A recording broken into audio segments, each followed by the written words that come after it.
நாங்க ஒப்பு கொடுக்கிறோம் அப்பா. உம்மிடத்துல நாங்க சரண்டர் ஆகிறோம் ஆண்டவரே. நீரே எங்களை முற்றிலும் முற்றிலும் ஆண்டவரே நடத்துவீராக. நீரே எங்களோட ஆளுகை செய்வீராக ராஜா. அப்பா உம்முடைய கிருபை எங்களோடு கூட இருக்கட்டும். ஆசீர்வதிங்க இயேசுவின் நாமத்தினால பிதாவே. இப்படி எல்லாரும் உட்காருவோம்.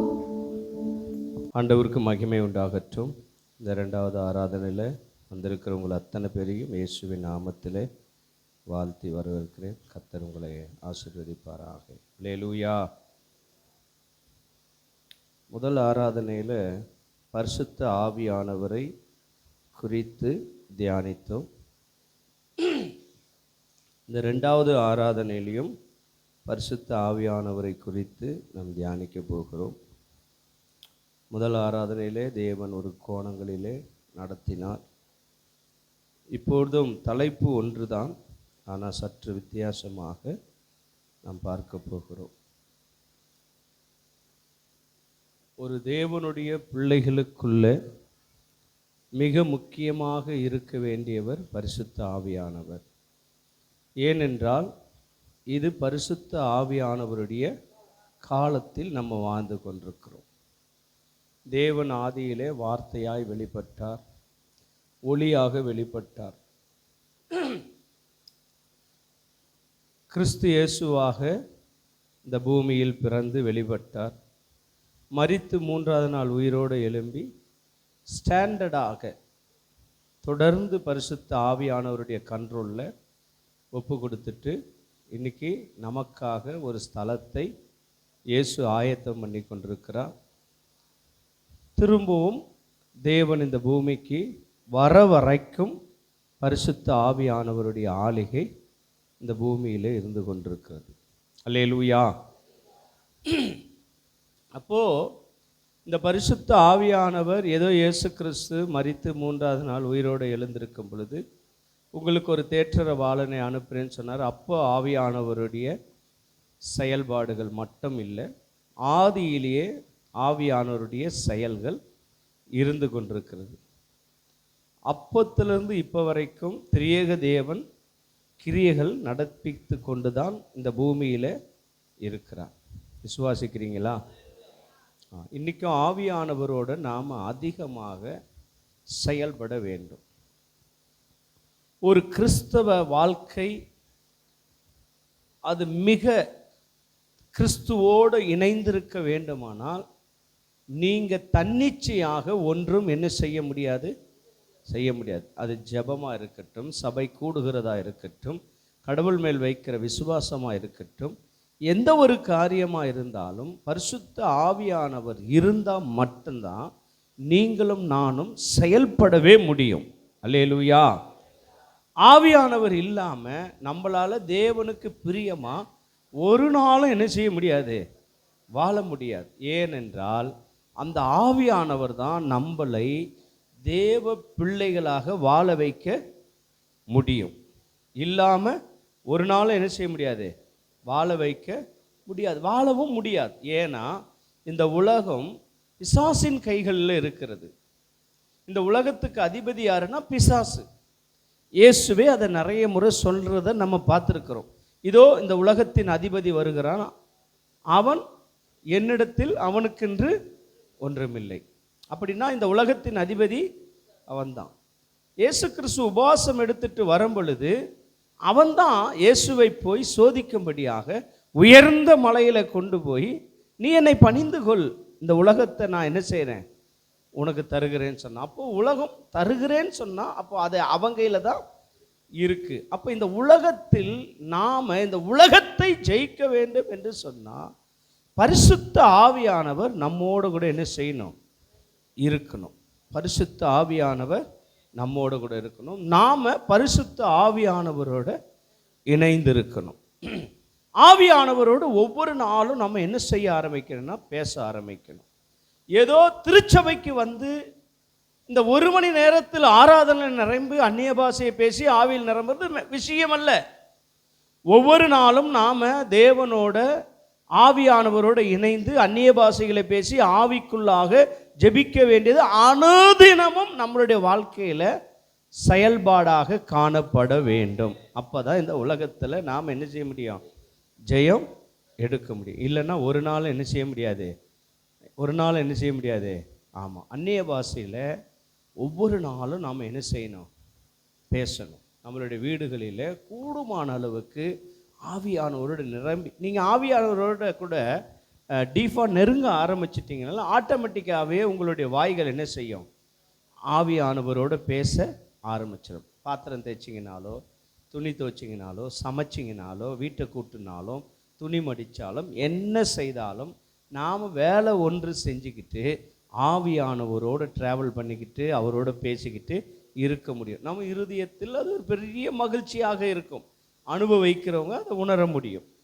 நாம் உலக காரியங்களையே சிந்தித்துட்டு உலகத்தின்படியே யோசித்துக்கிட்டு கடவுளோட கிட்டி சேராமல் உலக பாரங்கள், பிரச்சனைகள், போராட்டங்கள் எல்லாத்தையும் என்ன செய்கிறோம்?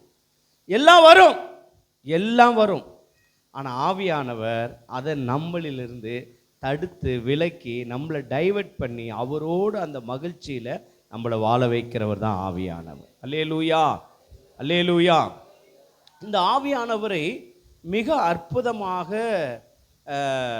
பேசுகிறது தாவீதை குறித்து நாம் என்ன செய்யலாம்? பேசலாம்.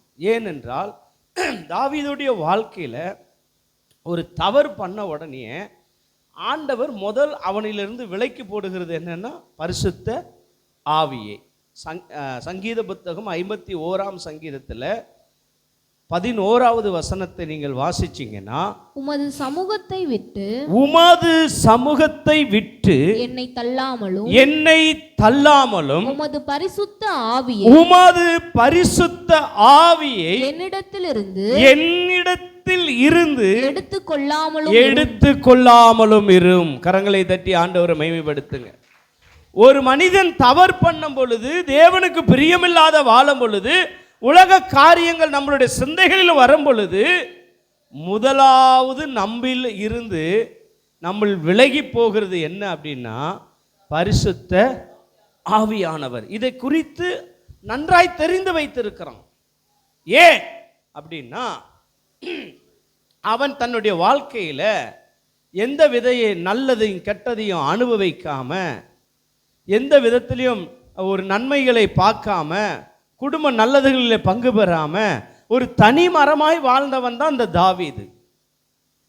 இந்த தாவீது தன்னுடைய வாழ்க்கையில வனாந்தரத்தில் ஆடு மேய்த்து கொண்டிருக்கும் பொழுது தேவன் இவனை தெரிந்து கொண்டிருக்கிறார்.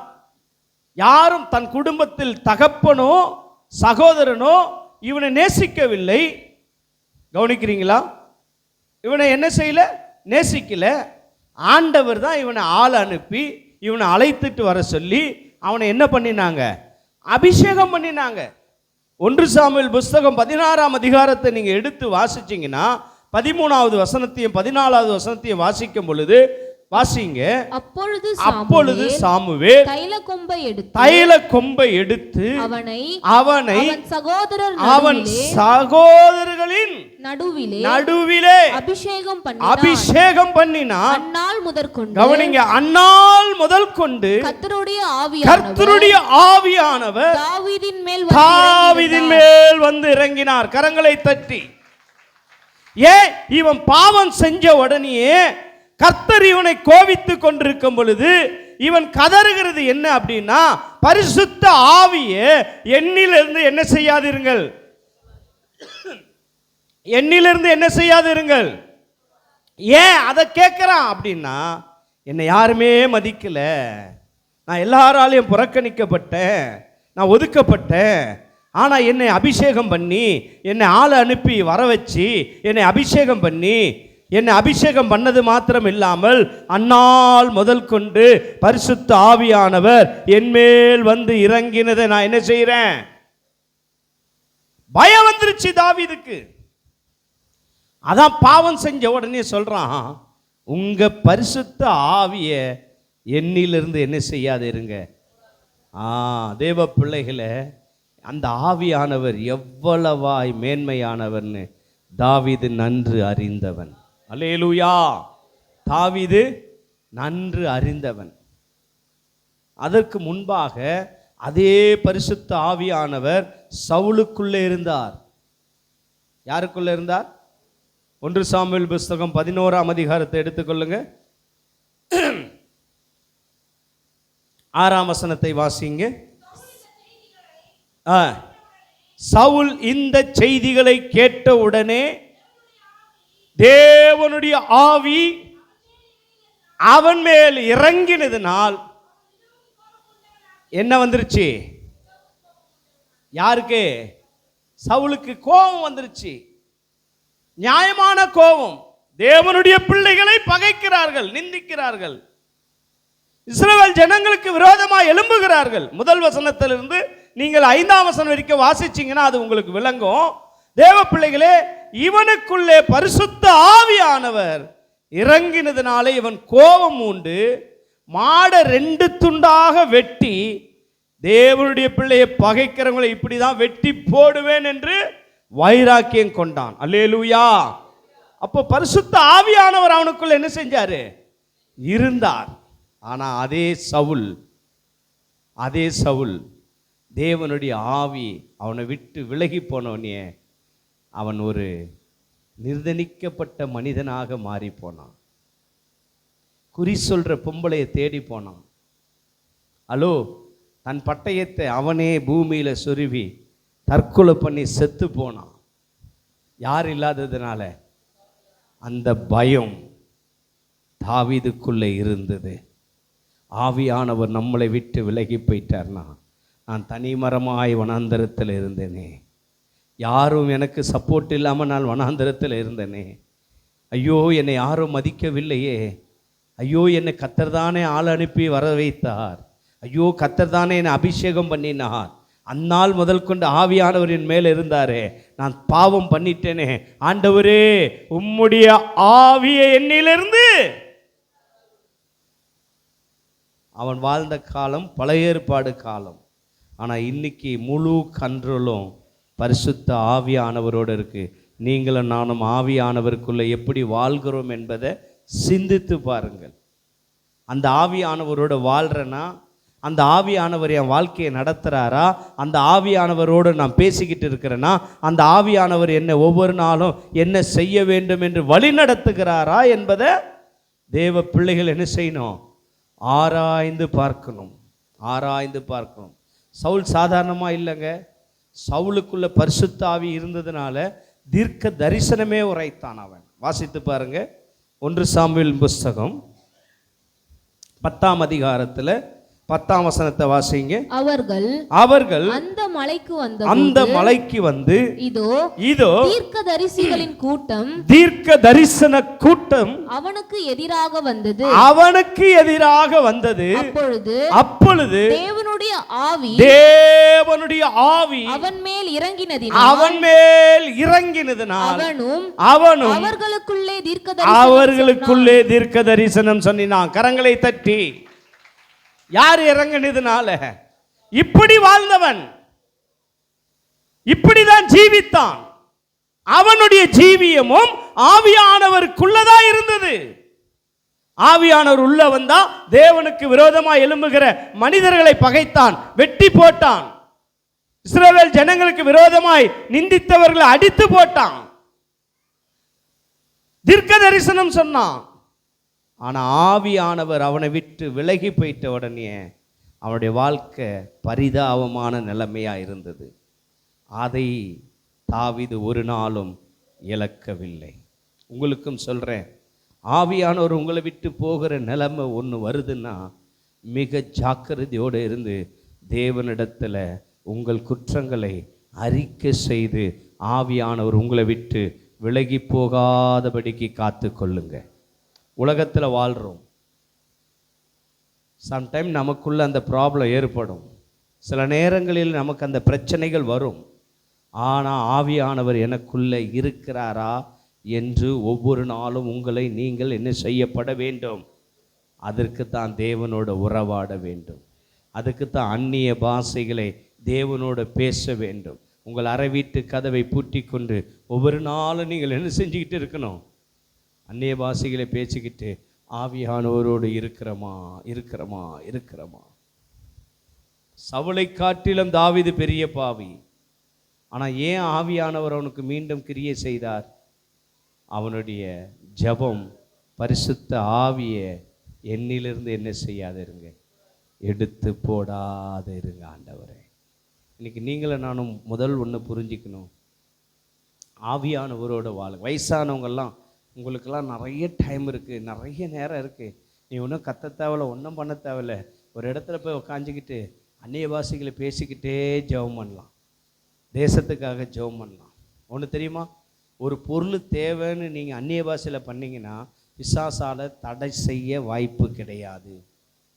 நீ என்ன பேசுகிற என்ன செய்கிறனே தெரியாது அவனுக்கு. அல்லேலூயா. நீ என்ன பேசுகிற, அவனுக்கு அந்நிய பாஷை தெரியும், ஆனால் நீ ஆவியானவரோட என்ன பேசுகிறன்றது அவனுக்கு தெரியாது. அப்போ நீ ஜெபம் எதில் பண்ணு, உன் பிரச்சனையை அந்நிய பாஷையில் பேசு, புலம்பு, தேவனோட போய் உக்காரு.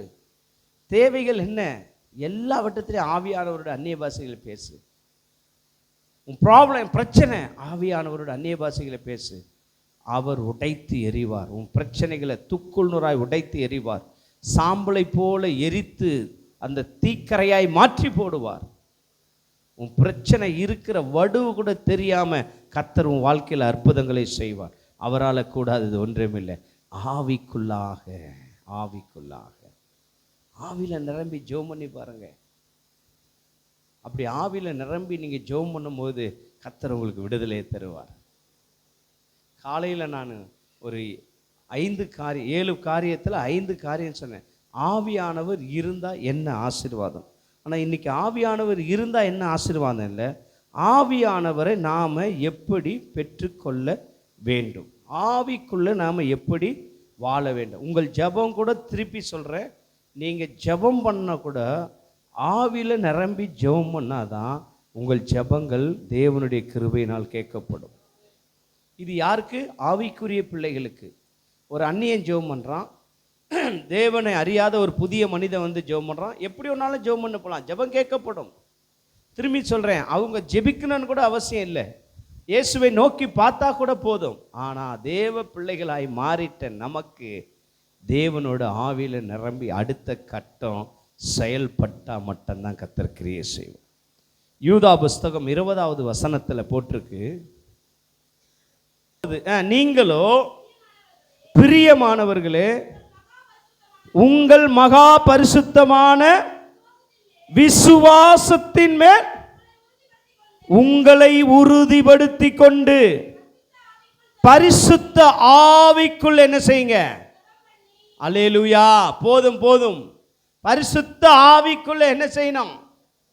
ஜெபம் எப்படி இருக்கணும்? அப்ப இன்னைக்கு நீங்க தேவ பிள்ளைகளா இருக்கிறீங்க, ரட்சிக்கப்பட்டுட்டீங்க, ஞானஸ்தானம் எடுத்துட்டீங்க, இன்னும் உங்களுடைய ஜெபம் மாம்சத்தில் தான் இருக்கிறது. இன்னும் உங்களுடைய ஜெபம் என்னவா மாறல. நிறைய சத்தியத்தை கேட்கிறோம், ஆனாலும் போய் என்ன செய்யறோம்? அல்லேலூயா சொல்ல மாட்டீங்களே. தேவ சமூகத்துக்கு போய் பாருமா, கதவை பூட்டி பாருமா, அந்நிய பாஷைகளை பேசு, தேவனோட பேச ஆரம்பி. இந்த 2 பாட்டு பாடணும், 3 பாட்டு பாடணும், இதெல்லாம் அவசியம் கிடையாது. போய் உக்காஞ்சா கூட ஆவியில் நீ களி கூர்ந்துட்டா போதும், உன் சூழ்நிலைகள் எல்லாம் மாறும். கர்த்தர் உன்னை புதிதாக்கி தருவார்.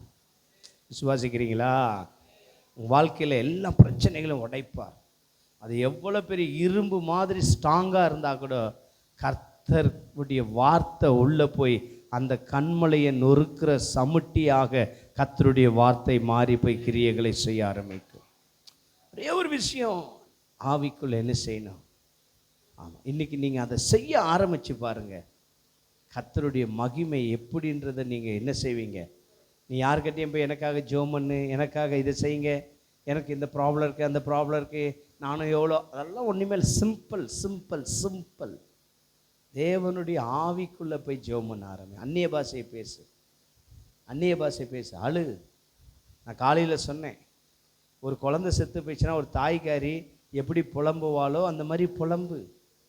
ஒரு இழப்பு உண்டாயிடுச்சுன்னா ஒருத்தவங்களுக்கு வேறு எந்த சப்போர்ட்டே இல்லை, இதான் மழை போல் நம்பியிருந்தேன், ஆனால் அவள் அழுகையை பார்த்தீங்கன்னா விவரிக்கவே முடியாது, எந்த வார்த்தையை சொல்கிறா என்ன சொல்கிறானே தெரியாது. அந்த மாதிரி ஆண்டவர் சமூகத்தில் போ, புலம்பி பாரு, அவருக்கு மட்டும்தான் உன் புலம்பல் தெரியும்.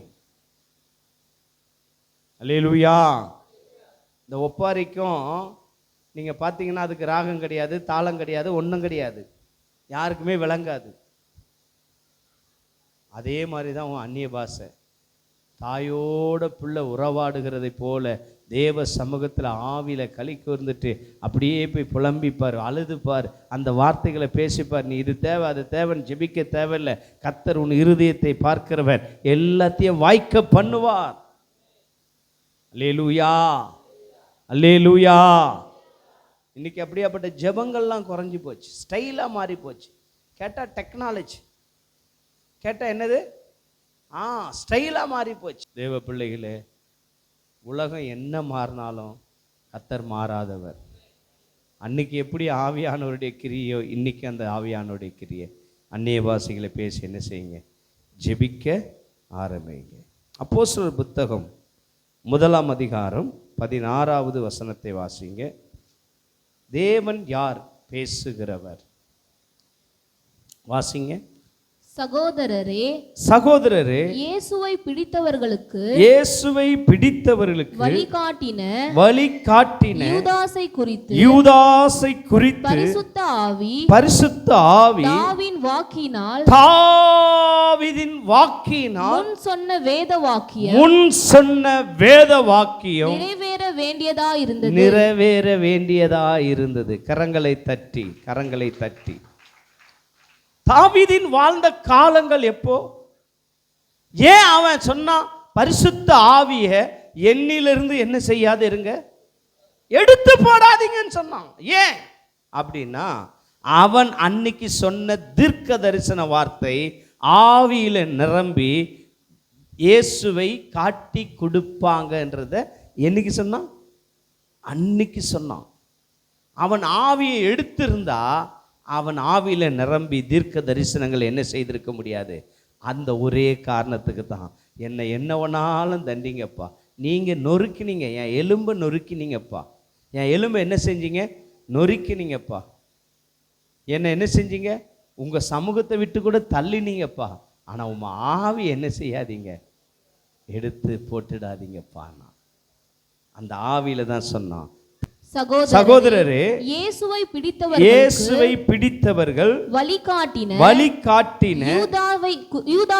யூதாசை குறித்து பரிசுத்த ஆவி தாவீதின் வாக்கினால் முன் சொன்ன வேத வாக்கியம் நிறைவேற வேண்டியதாயிருந்தது. அல்லேலூயா. நிறைவேற வேண்டியதா இருந்தா, அப்ப ஆவியானவர் உனக்குள்ள இருந்தா அவர் தீர்க்க தரிசனமாய் உன்னில் என்ன செய்வாரு? உனக்கு தெரியும். நீ பரிசுத்த ஆவியில நிரம்பி ஜெபித்து பார். உன் வாழ்க்கையை குறித்தும் பேசுவார், உன் குடும்பத்தை குறித்தும் பேசுவார், உன் நிலைகளை குறித்து பேசுவார். நீ என்ன செய்ய வேண்டும், என்ன செய்யக்கூடாது என்பதை தெளிவாக பரிசுத்த ஆவியானவர் உன்னோடு இருந்து என்ன செய்வாரு? பேசுவார். அல்லேலூயா. அவர் பேசுகிற தெய்வம். ஆவியானவர் பேசுகிற தெய்வம். அவர் உன் கூட இருந்து உன்னை என்ன செய்வார்? உனக்கு வாயா இருப்பார் தெரியுமா? உனக்கு செயல்பாடா இருப்பார் தெரியுமா? உனக்கு பலன் இல்லை, ஆனால் அவர் பலனா இருப்பார் தெரியுமா உங்களுக்கு? ஹலோ, உனக்கு பேசவே தெரியாது, நீ பயப்படாத, உன் கூட இருந்து நான் பேசுவேன்னு சொல்லுவாரு. ஏன்? அவர் பேசுகிற தெய்வம். அந்த ஆவியானவர் ஒரு நாளை விடாதீங்க. காலம் கடந்து போச்சு. நான் ஆதியில் இப்படி ஜெபம் பண்ணேன், இன்னைக்கும் அந்த ஆதியில் ஜெபம் பண்ணதை ஜெபம் பண்ண ஆரம்பி. நான் திரும்பவும் சொல்கிறேன், உலகத்தில் 1000 மாறும், இயேசு ஒரு நாளும் மாறாதவர். அன்னைக்கு எப்படி இருந்தாரோ இன்னைக்கும் அப்படி தான். அன்னைக்கு எப்படி ஜெபம் பண்ணியோ இன்னைக்கு ஜெபம் பண்ணு.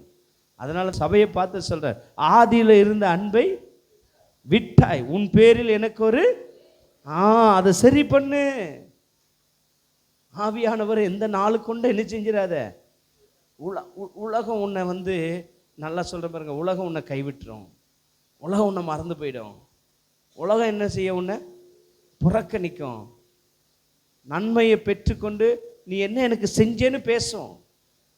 அதுவும் ஏதோ தூரத்தில் இருக்கிறவங்கள, வீட்டுக்குள்ளேயே வாழ்ந்துட்டு இருக்கிறவங்க கூட பேசுவான்.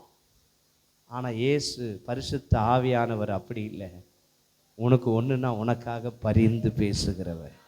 விசுவாசிக்கிறீங்களா? உனக்கு ஒன்றுனா உனக்காக பரிந்து பேசுகிற தெய்வம் அவர். பரிந்து பேசுகிற தெய்வம். அப்போஸ்தலர் புத்தகம் 21ஆம் அதிகாரத்தில் 11வது வசனத்திலிருந்து வாசிங்க. அவன் எங்களிடத்தில் வந்து பவுலினுடைய கச்சையை எடுத்து தன் கைகளையும் கால்களையும் கட்டிக்கொண்டு இந்த கச்சைகள் உடையவனை எருசலேமில் உள்ள யூதர் இவ்விதமாய் கட்டி புறஜாதியார் கையில்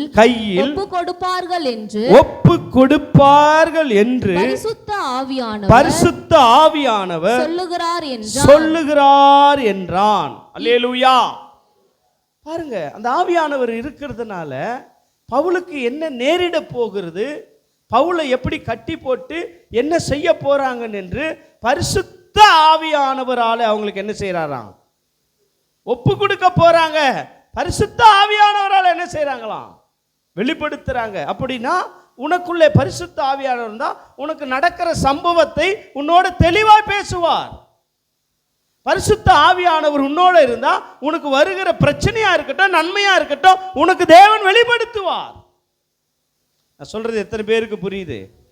ஆவியானவர் இருக்கணும். இப்ப பவுல் ஊழியத்துக்கு வந்த உடனே ஊழியம் செய்து கொண்டிருக்கும் பொழுது பவுலுக்கு என்ன நேரிட போகிறது என்று தெளிவாக சொல்றாங்க. ஆனா பவுல் அதை என்ன சொல்றாருன்னா, அதை பத்தி எனக்கு கவலை இல்லை, அதை பத்தி எனக்கு பிரச்சனை இல்லை, என்னை கொன்று போட்டாலும் பிரச்சனை இல்லை. அல்லேலூயா, அல்லேலூயா. கொன்று போட்டாலும் என்ன? நீங்க வாசிங்க, அப்படியே தொடர்ந்து 12 வாசிங்க.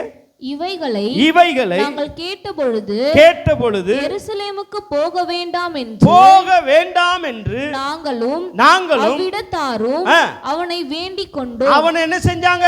நீ போவாத, பரிசுத்த ஆவியினால் சொல்லப்பட்டிருக்கு, உனக்கு என்ன வர போகுது? உன்னை கட்ட போறாங்க, சிறையில் போட போறாங்க, கொலை செய்ய போறாங்க. அல்லேலூயா.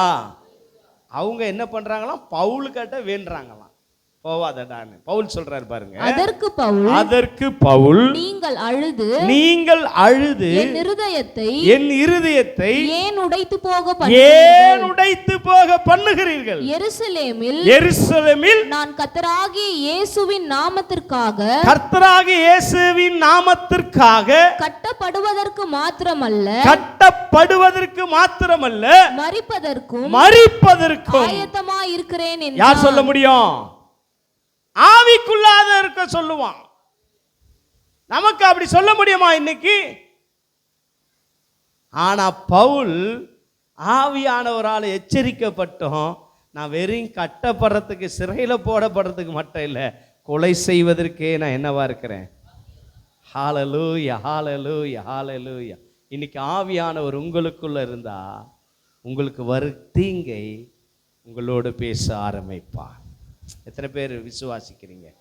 எங்க பரிசுத்த ஆவியானவர் இருந்தா உனக்கு என்ன நடக்க போகிறது என்பதை தேவன் உனக்கு காண்பிப்பார். நீ போற, அங்க என்ன நடக்க போகுது? அங்க போய் அந்த பிரச்சனையை பார்த்துட்டு அந்த இடத்துல போய் துக்கப்பட்டுக்கிட்டு, நிந்திச்சுக்கிட்டு, வேதனைப்பட்டுக்கிட்டு, அந்த இடத்துல போய் ஐயோ எனக்கு முதலே இது தெரிஞ்சிருந்தா நல்லா, அப்படிலாம் யோசிக்க விட மாட்டார் உன்னை. அப்படிலாம் யோசிக்க ஒரு நாளும் என்ன செய்ய மாட்டார். நீ ஆவியில் ஜெபம் பண்ணிப்பார், வீட்டுக்குள்ளே போய் கதவை பூட்டிட்டு அந்நிய பாஷை பேசிக்கிட்டு பார். போகிறதா போ, வானாவான்றது அங்கேயே அந்த அறைக்குள்ளேயே பரிசுத்த ஆவியானவரோட பேசுவார். நான் சொல்கிறது எத்தனை பேருக்கு விளங்குது? பரிசுத்த ஆவியானவர் அந்த இடத்திலேயே என்ன செய்வார்? பேசுவார். நீ போ போ வானா என்பதை என்ன செய்வார்? பேசுவார். அல்லேலூயா சொல்லுங்க. அல்லேலூயா, அல்லேலூயா. அதுக்கு தான் சொல்கிறேன், ஆவியானவரோடு என்ன செய்ய ஆரம்பிங்க? வாழ ஆரம்பிங்க. ஆவியானவரோடு வாழ ஆரம்பிங்க. ஒரு காரியத்தில் உங்களுக்கு குழப்பங்கள் உண்டாயிடுச்சுன்னா ஸ்டாப் பண்ணு, போ உட்காந்து ஜெபம் பண்ணு. அதில் மன ஆறுதலை கொடுத்து கர்த்தர் செயல்பட சொன்னால் செயல்படு. அது படிப்பாக இருக்கட்டும், வேலையாக இருக்கட்டும், குடும்ப வாழ்க்கையாக இருக்கட்டும், திருமண காரியமாக இருக்கட்டும், வீடு கட்டுறதா இருக்கட்டும், எது வேணாலும் இருக்கட்டும். ஆனால் ஆவியானவர் உன்னோட சொல்லாமல் ஒன்றுமே செய்யாத. இங்கே அதுதான் நடந்தது. ஆவியானவர் யார்? பேசுகிறவர். ஆவியானவர் யார்? வழி நடத்துகிறவர். ஆவியானவர் யார்?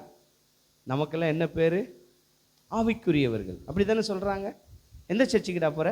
ஆவிக்குரிய சர்ச்சுக்கு போகிற. சொல்கிறோமா இல்லையா? சொல்கிறோமா இல்லையா? ஆனால் இப்போ நம்ம ஆவிக்குரிய சர்ச்சில் இருக்கிறோம், ஆவியானவர் பிள்ளை என்று சொல்கிறோம். ஆனால் ஆவி நடத்துறது ஒன்றுமே இல்லை. இல்லாததுனால சாவர வரைக்கும் என்னதுக்கு? போராட்டம் போராட்டம் போராட்டம் போராட்டம் போராட்டம் போராட்டம் போராட்டம்.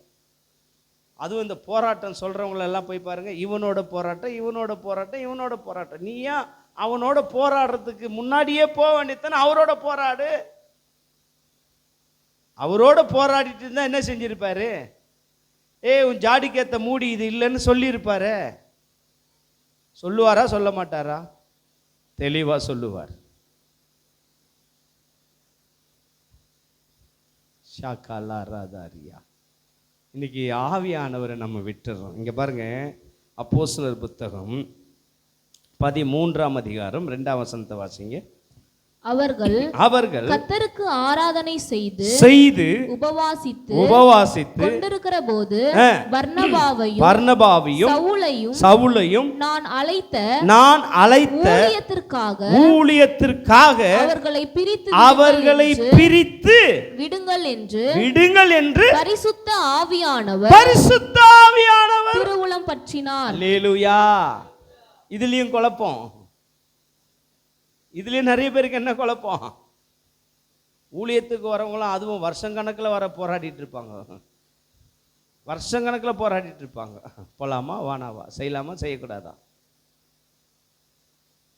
அதெல்லாம் ஒரு போராட்டமும் கிடையாது. என்ன நம்ம மாம்சத்தில் ஓடிட்டு இருக்கும் போது அது நமக்கு ஒரு தெளிவு கிடைக்காம என்ன செஞ்சுட்டு இருப்போம். நானும் அப்படி தானே வாழ்ந்தேன். ஆண்டவர் என்னை அழைச்சிட்டாரு. பயம், படிக்கல, திறமை கிடையாது, பேச தெரியாது, ஜபம் பண்ணவே தெரியாது. சண்டே கிளாஸில் காணிக்கைக்கு ஜெபம் பண்ணுனாலே திருன்னு முயற்சின்னு இருப்போம். நம்ம போய் ஏன்டா ஊழியம் செய்யணும் பயம். ஆனால் அவர் சொன்னார், நீ வா, நான் உன்னோட கூட இருந்து செய்யும் காரியம் பயங்கரமாக இருக்கும். உன் சத்துருக்கு மத்தியில் நான் உனக்கு ஒரு பந்தியை ஆயத்தப்படுத்துவேன், உன் தலையை அபிஷேகம் பண்ணுவேன் சொன்னார். நம்மளையே ஒருவன் எனக்கு ஊழியம் செய்தா பிதாவானவர் அவனை கனம் பண்ணுவார், வாடா அப்படின்லாம் கூப்பிட்டாங்களே. நான் தான் என்ன செய்யலை, போராடினேன். ஆனால் ஆவியானவர் ஒரு விபத்துக்கு அப்புறம், ஆக்சிடெண்ட்டுக்கு அப்புறம், கால் நரம்பு ஜவ்வு கட்டானதுக்கு அப்புறம் தெளிவாக என்ன செஞ்சேன், என் ஆண்டவரே எனக்கு இந்த பிரச்சனை அப்படின்னா என்னை அழைத்தார் ஊழியத்திற்கு. அந்நாள்லேருந்து இந்நாள் வரைக்கும் ஆதரித்து வருகிறார். ஆவியானவர் பேசினாருங்க. இங்கே எப்படி பேசுகிறாரோ அதே மாதிரியே பரிசுத்த ஆவியானவர் என்ன செஞ்சார், பேசினாரு. பேசி என்ன செஞ்சார், அழைத்தார். அந்த பேசினது பரிசுத்த ஆவியானவர். இத்தனை ஆண்டு காலமும் தேவன் என்னை நடத்தி கொண்டு வருகிறார். அப்போ தேவன் யார்? பரிசுத்த ஆவியானவர் யார்? தெளிவா பேசுகிறவர், தெளிவா பேசுகிறவர், தெளிவா பேசுகிறவர். அவர்களை பிரித்து எடுக்க சொல்லி பரிசுத்த ஆவியானவரால் திருவல்லம் பற்றினார். என்ன பற்றினார்? திருவல்லம் பற்றினார். இன்னைக்கு நீங்களும் நானும் அந்த ஆவியானவரோடு இருந்தால் அவர் நம்மளை பேசி நம்மளை என்ன செய்வார், வழி நடத்துவார். ரெண்டாவது காரியம் அப்போஸ்தலர் புத்தகம் 2ஆம் அதிகாரம் 38வது வசனம். பேதுரு அவர்களை நோக்கி நீங்கள் மனம் திரும்பி ஒவ்வொருவரும் பாவ மன்னிப்புக்கு என்று இயேசு கிறிஸ்துவின் நாமத்தினாலே ஞானஸ்தானம் பெற்றுக்கொள்ளுங்கள். அப்பொழுது பரிசுத்த ஆவியின் வரத்தை பெறுவீர்கள். அல்லேலூயா. இப்போ இங்க பரிசுத்த ஆவியானவர் ரெண்டாவது என்ன செய்கிறார் அப்படின்னா, உனக்கும் எனக்கும் மனம் திரும்புதலை தேவன் தருகிறார். அல்லேலூயா. அங்கே அவர்களோட பேசுகிறவராயிருந்தார், இங்கே நம்மை மனம் திரும்ப செய்கிறவராய் இருக்கிறார். அல்லேலூயா. என்ன செய்கிறவராய் இருக்கிறார்? நம்ம மனம் ஒரு கோணங்களில போய்கிட்டு இருக்கு. நீங்களும் நானும் ஒரு திசைகளில உங்க மனம் போய்கிட்டு இருக்கு. ஆனா அது வாழ்க்கை இல்லை. பரிசுத்த ஆவியானவர் நம்மளை மனம் திரும்பும்படி செய்கிறார். நம்மளுடைய வாழ்க்கையே என்ன செய்கிறது? மாறுகிறது. நம்மளுடைய வாழ்க்கை மாறுகிறது. நம்மளுடைய வழிபாடு முறைகள் மாறுகிறது. நம்மளுடைய ஆராதனை முறைமைகள் மாறுகிறது. நம்மளுடைய துதியின் முறைமைகள் மாறுகிறது. இது யார் செய்ய முடியும்? பரிசுத்த ஆவியானவர். இஸ்ரவேல் ஜனங்க ஒரு பாரம்பரியத்தை பின்பற்றிட்டு இருந்தாங்க. அவங்க ஒரு முறையை பயன்படுத்திட்டு இருந்தாங்க, பலியை பயன்படுத்திட்டு இருந்தாங்க. இப்படிதான் நமஸ்கரிக்க வேண்டும் என்று ஒரு முறையை வைத்திருந்தார்கள். ஆனா பரிசுத்த ஆவியானவர் வந்து அதை எல்லாத்தையும் என்ன செஞ்சாரு? உடைத்தார். அந்த உடைச்சதுக்கு முதல் அஸ்திபாரமாக பவுலை கர்த்தர் பிடித்தார். அதுல ரொம்ப வைராக்கியம் கொண்டவர் பவுல். ஏதோ கிறிஸ்தவங்களை போயிட்டு ஜப வீடுகளை போயிட்டு துன்பப்படுத்தினார்னு கெட்டவர் நினைச்சிடாதீங்க. அந்த பக்தி வைராக்கியம் தான் அவரை எழும்ப செஞ்சது. ஆனா கர்த்தர் 9ஆம் அதிகாரத்தில் தமஸ்குக்கு போகும் பொழுது கர்த்தர் அவனை தொட்டார். அவன் கண்களை குருடாக்கினார். அவன் உடனே எழுந்த உடனே சொன்னான், ஆண்டவரே நான் என்ன செய்ய வேண்டும் சொல்லும். ஆவியானவர் பேச ஆரம்பித்தார். அதுக்கப்புறம் ஆவியானவர் அவனை தொட்டார். அவன் போனான். அவன் போய் அடங்கி இருந்தான். அவன் கண்களில் மீன் செதல்கள் போல் உள ஆரம்பித்தது. கண் திறக்கப்பட்டது. ஆவினால் நிரப்பப்பட்டான். எழுந்து ஊழியத்தை பிரகாசமா செய்ய ஆரம்பித்தான். கரங்களை தட்ட மாற்றீங்களே. என்ன உண்டாச்சு அவனுக்கு? மனம் திரும்பினான். அல்லேலூயா. பாரம்பரியத்திலிருந்து வெளியே வந்தான். அல்லேலூயா. அவனுக்குள்ள இருந்த அந்த பக்தி வைராக்கியத்திலிருந்து வெளியே வந்தான். இயேசுவை பகைத்தான். ஆனா அதே சவுல் இயேசுவை போதிக்க ஆரம்பித்தான். நான் ஆராதிக்கிறவர் இயேசு என்று சொன்னான். என்ன காரணம்? ஆவியினால் மனம் திரும்பப்பட்டான். ஆவியினால். அந்த அந்த அந்த பவுல் தான் என்னை கட்டி போடுறதுக்கு பெருசு இல்லப்பா, நான் ஜீவனையே கொடுக்க வரேன்னு சொன்னான். என்ன காரணம்? ஆவியில நிரப்பப்பட்டான். அப்ப நீங்களும் நானும் ரெண்டாவது விஷயம், ஆவிக்குள்ளாக மாறும் பொழுதுதான் நம்மளுடைய மனம் மாற ஆரம்பிக்கும். தீங்கு நினைக்கிறோம், பொல்லாப்பு நினைக்கிறோம், பகைக்கிறோம், கூட பிறந்தவனுக்கு ஒரு வளர்ச்சி வந்தால் கூட போராமப்படுறோம். இதெல்லாம் எப்போ மாறும்? ஆவியானவர் வந்தால் மாறிடும். கர்த்தர் உன்னை நடத்துறாரு, கர்த்தர் உன்னை ஆசீர்வதிக்கிறாரு, கர்த்தர் உன் கூட இருக்கிறாரு. ஆமே. கர்த்தர் உன்னை என்ன செய்கிறாரு? உன்னை எல்லாவற்றத்திலையும் அவர் பாதுகாக்கிறார். சொல்ல வைக்கும். போராமப்படாது, எரிச்சல் அடையாது, அலோ வைராக்கியம் இருக்காது. நீ என் வீட்டுக்கு ஜெபத்துக்கு வரல, நான் உன் வீட்டுக்கு வர மாட்டேன் சொல்லாது. ஆவியில இல்லாதவன் தான் சொல்றான். ஆவியில இருக்கிறவன் அவன் என் சகோதரன். சூழ்நிலை என்னவோ நாம தான் அவனை போய் என்ன செய்யணும்? அவனுக்காக ஜெபிக்கணும், தாங்கணும். இன்னைக்கு இல்லை, நான் போனா மனம் திரும்பி நாளைக்கு என் வீட்டுக்கு வருவான் தோணும். இன்னைக்கு என்ன செய்ய முடியல? மாம்சத்துல போய் உக்காஞ்சி அழுவுறது இல்லை, தேவ சமூகத்துல அந்நிய பாஷை பேசுறது இல்லை, ஆவியில நிரம்புறது இல்லை. சபைக்கு வந்தா தூக்கம் வருது. சபைக்கு வந்தா என்ன வருது? தூக்கம் வருது. தூங்குறீங்க. அவன் 4வது வீட்டில் தூங்குறதுக்கு நான் இன்ஸ்பெக்ஷன். ஆமாம், நல்லது தானே சொன்ன மாதிரி. என்ன பயம்பா இந்த இடத்துல இந்த பொம்பளைங்கெல்லாம் தூங்குதுங்க, நீ தூங்குறதுக்கு என்ன பாங்க? அப்போ உன் மேலே இந்த சவுண்டு பிரச்சனை இல்லை, உன் மனசு தான் பிரச்சனை. அவங்க பாரு நிம்மதியாக வந்து தூங்கிட்டு இருக்கிறாங்க. இங்கே சிரிப்பாக இருக்குது இல்லை?